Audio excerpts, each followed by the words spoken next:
The Amityville Horror is one of the most infamous haunted house stories in modern history, captivating audiences with tales of supernatural terror, demonic possession, and inexplicable events. The story centers around the Lutz family, who claim to have experienced horrifying paranormal activity after moving into their new home at 112 Ocean Avenue in Amityville, New York in December 1975.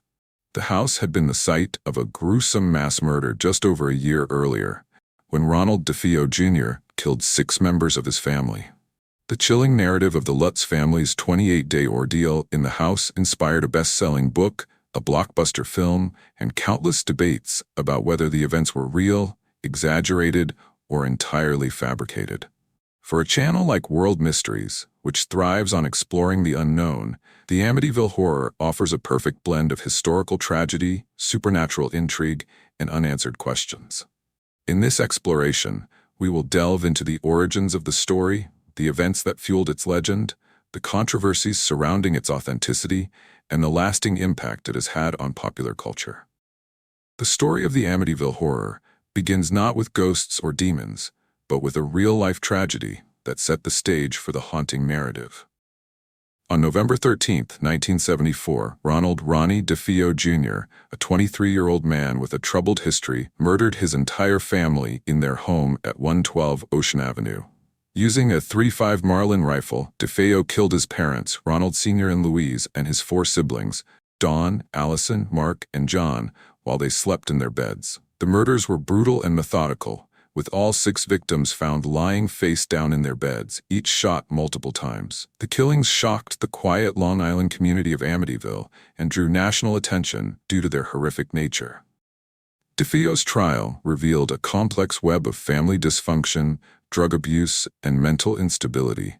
Initially, he claimed that voices in his head had compelled him to commit the murders, a defense that some later connected to the house's alleged supernatural influence.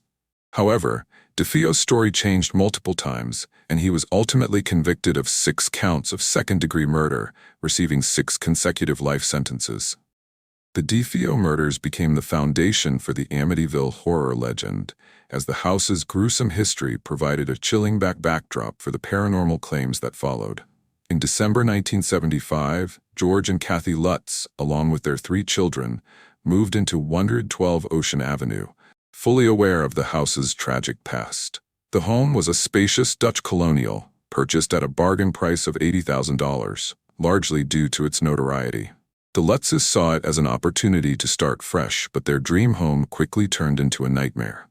According to their account, they experienced a series of disturbing and inexplicable events over the 28 days they lived in the house. The Lutzes' claims, later detailed in Jay Ansom's 1977 book, The Amityville Horror, included a range of paranormal phenomena: cold spots, strange odors, unexplained noises, and sightings of ghostly apparitions.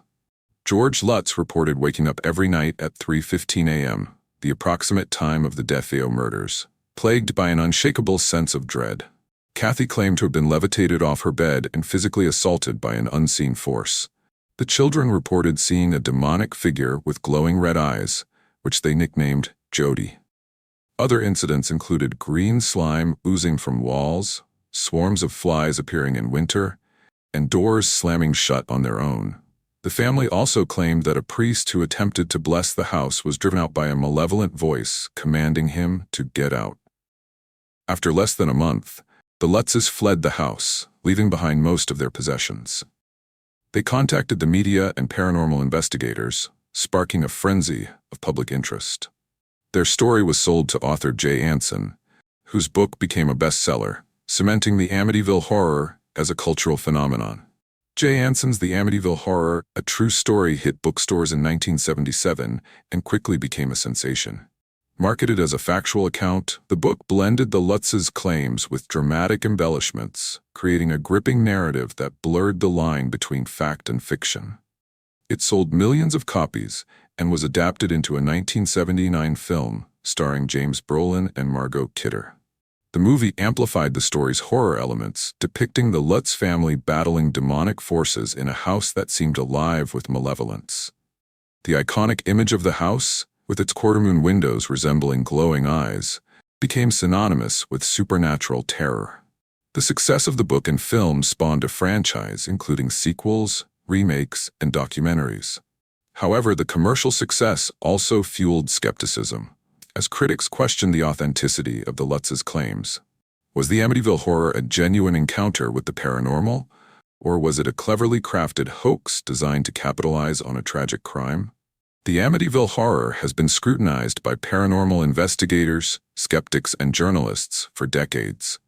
Supporters of the Lutz's story point to the house's dark history and the consistency of their accounts as evidence of supernatural activity. Paranormal investigators, including the famous demonologists Ed and Lorraine Warren, visited the house in 1976 and claimed to have sensed a malevolent presence. The Warrens' involvement lent credibility to the story for believers, as they were well-known figures in the paranormal community. However, skeptics have raised numerous red flags about the story's validity. One major issue is the lack of physical evidence to support the Lutz's claims. No photographs or recordings of the alleged phenomena were ever produced, and neighbors reported no unusual activity during the Lutz's brief stay. The priest who supposedly fled the house later denied experiencing anything supernatural, contradicting the Lutz's account. Additionally, many of the events described in Anson's book, such as the green slime and levitation, were absent from the Lutz's initial statements and appeared to be embellishments added for dramatic effect. Perhaps the most damning evidence came from William Weber, Ronald DeFeo Jr.'s defense attorney. Weber claimed that he and the Lutz's fabricated the haunting story over many bottles of wine as a way to profit from the DeFeo tragedy. According to Weber, the Lutz's were motivated by financial difficulties and saw the haunting narrative as a way to escape their mortgage and gain fame. The Lutz's denied these allegations, insisting that their experiences were genuine.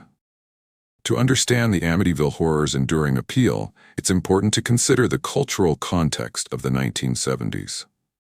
The decade was marked by a fascination with the occult, fueled by films like The Exorcist, 1973, and The Omen, 1976. The public's interest in paranormal phenomena was at an all-time high, and stories of haunted houses and demonic possession resonated with audiences seeking thrills and answers to life's mysteries. The Amityville horror tapped into this zeitgeist, offering a real-life horror story that felt both terrifying and plausible. The story also reflects broader anxieties about suburban life and the American dream. The Lutz's move to Amityville represented the pursuit of a better life, but their experience suggested that even idyllic homes could hide dark secrets. The idea of a haunted house, a place that should be safe but is instead malevolent, struck a chord with audiences grappling with economic uncertainty and social change. Today, 112 Ocean Avenue remains a point of fascination for paranormal enthusiasts and tourists. The house has changed hands multiple times since the Lutz's departure, and subsequent owners have reported no supernatural activity. In 2017, the house was sold for $850,000, and its iconic windows were altered to remove the evil eyes appearance. Despite its quiet present, the house continues to attract visitors hoping to glimpse the site of one of America's most famous hauntings. Several theories have been proposed to explain the Amityville horror. Believers in the paranormal argue that the DeFeo murders left a psychic imprint on the house, creating a hub for supernatural activity. Some suggest that the house was built on a Native American burial ground or was cursed by occult practices, though no historical evidence supports these claims. Skeptics offer more grounded explanations. The Lutz's financial troubles, combined with the pressure of living in a house tied to a high-profile crime, may have led them to invent or exaggerate the haunting story. Psychological factors, such as stress or suggestibility, could have caused the family to misinterpret ordinary events as paranormal. For example, creaking floors or plumbing issues could explain the unexplained noises they reported. The role of the media and the Warrens' involvement may have further amplified the story, turning a family's distress into a global phenomenon. The Amityville horror remains a cornerstone of horror culture, influencing countless books, films, and TV shows. It has inspired debates about the nature of truth, the power of suggestion, and the allure of the unknown. For World Mysteries viewers, The story offers a chance to explore not only the paranormal, but also the human tendency to seek meaning in tragedy.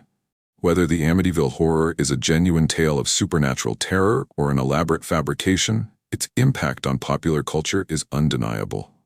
The Amityville Horror is more than just a ghost story. It's a complex tapestry of crime, psychology, and cultural fascination. The DeFeo murders provided the spark, the Lutz's claims fanned the flames, and the media turned it into a wildfire that continues to burn decades later. For those intrigued by the mysteries of the world, the Amityville Horror raises profound questions. Can a house hold the echoes of its past? Is there a line between fear and imagination? And what drives us to believe in the unbelievable? As we peel back the layers of this chilling tale, we're left with a haunting truth. Sometimes, the scariest stories are the ones we tell ourselves.